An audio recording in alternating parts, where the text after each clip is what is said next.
अगला प्रश्न है राष्ट्रीय मानवाधिकार आयोग से। प्रश्न क्या कहता है कि राष्ट्रीय मानव अधिकार आयोग के अध्यक्ष एवं अन्य सदस्यों की नियुक्ति के लिए सिफारिशें करने वाली समिति का कौन सदस्य नहीं होता है। एक समिति बनती है जो कि राष्ट्रीय मानव अधिकार आयोग के अध्यक्ष और सदस्यों की नियुक्ति करती है।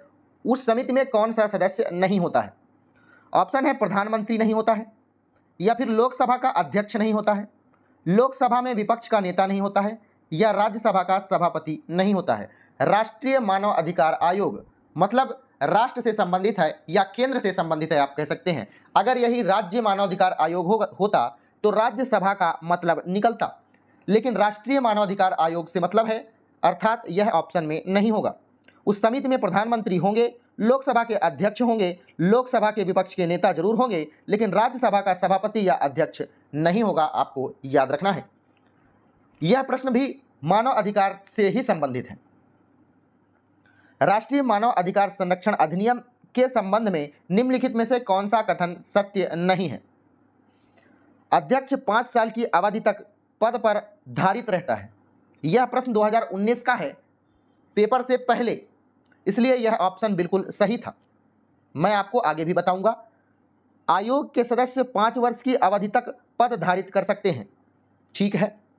अगला है सदस्य 5 वर्षों की दूसरी अवधि के लिए पुनर्नियुक्ति हेतु पात्र नहीं होता है। यह बिल्कुल गलत बात है। पुनर्नियुक्ति उसकी हो सकती है।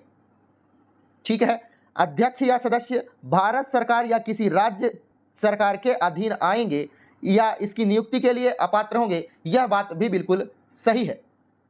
लेकिन कौन सी बात सही नहीं है? इसकी पुनर्नियुक्ति हो सकती है बाबू, यह गलत बात है। चलिए थोड़ी सी बात कर लेते हैं अपन राष्ट्रीय मानव अधिकार अधिनियम के बारे में। अगर इसकी बात करें तो सबसे पहले आपसे मैं सवाल पूछूंगा कि राष्ट्रीय मानव अधिकार अधिनियम कब आया, या फिर नेशनल ह्यूमन राइट्स कमीशन कब आया। यह आया है 12 अक्टूबर 1993। यह भारत में कब आया? 12 अक्टूबर 1993। अगला प्रश्न मैं आपसे पूछूंगा, इसका हेडक्वार्टर कहां बनाया गया है? आपको उत्तर देना पड़ेगा कहां, दिल्ली में, या कह सकते हैं आप नई दिल्ली में। ठीक है।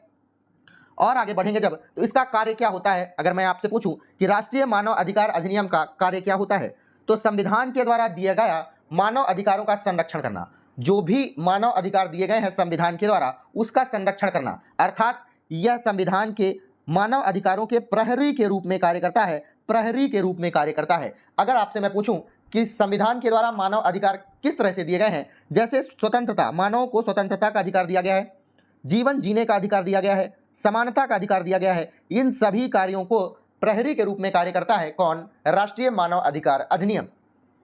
ठीक है। यह किस सिद्धांत पर आधारित है? यह किस सिद्धांत पर आधारित है? पेरिस सिद्धांत पर आधारित है। पेरिस सिद्धांत कब आया है गुरु? 20 दिसंबर सन 1993 में आया है पेरिस सिद्धांत। इस सिद्धांत में क्या है? यह शिक्षा, मीडिया, प्रशिक्षण आदि के माध्यम से मानव अधिकारों को बढ़ावा देता है कौन? पेरिस सिद्धांत।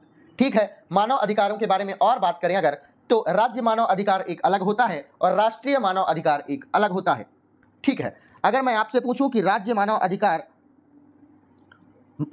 अधिकार आयोग, यहां अधिनियम नहीं लिखना है, यहां आयोग होगा, और राष्ट्रीय मानव अधिकार भी आयोग होगा। ठीक है। मैं आपसे प्रश्न पूछ रहा हूं कि इसमें कुल सदस्य कितने होते हैं? इनमें कुल सदस्य होते हैं 3 सदस्य। 3 सदस्यों में से एक अध्यक्ष होता है और 2 सदस्य होते हैं। 2 सदस्य होते हैं। इनका कार्यकाल कितना होता है? 5 वर्ष हो जाए या 70 वर्ष हो जाए। किसका? राज्य मानव अधिकार आयोग के सदस्यों का कार्यकाल कितना होता है? या तो 5 वर्ष पूरा हो जाए या तो 70 वर्ष पूरा हो जाए। इसी तरह से राष्ट्रीय मानव अधिकार में भी कितने सदस्य होते हैं? 5 सदस्य होते हैं। राष्ट्रीय मानव अधिकार आयोग में कितने सदस्य होते हैं? 5 सदस्य होते हैं। इनमें से एक अध्यक्ष होता है और 4 सदस्य होते हैं। ठीक है। इसके अध्यक्षों के बारे में बात करें या नियुक्ति के बारे में पहले बात कर लेते हैं। तो राज्य मानव अधिकार आयोग में सदस्यों की नियुक्ति कौन करता है? आपके पास उत्तर होना चाहिए राज्यपाल। राज्य से संबंधित है, इसका मतलब राज्यपाल इसकी नियुक्ति करता है। किसकी सिफारिश पर? सीएम की सिफारिश पर। सीएम की सिफारिश पर या फिर सीएम की अध्यक्षता वाली समिति की सिफारिश पर। ठीक है।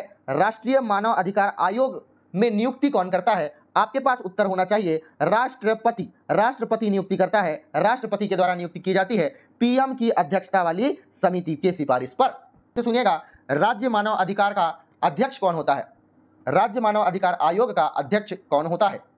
सेवानिवृत्त मुख्य न्यायाधीश होता है या तो उच्च न्यायालय का न्यायाधीश होता है? अगर बात करें राष्ट्रीय मानव अधिकार आयोग के अध्यक्ष की, तो या तो यह सर्वोच्च न्यायालय का मुख्य न्यायाधीश होता है, आपको याद रखना पड़ेगा।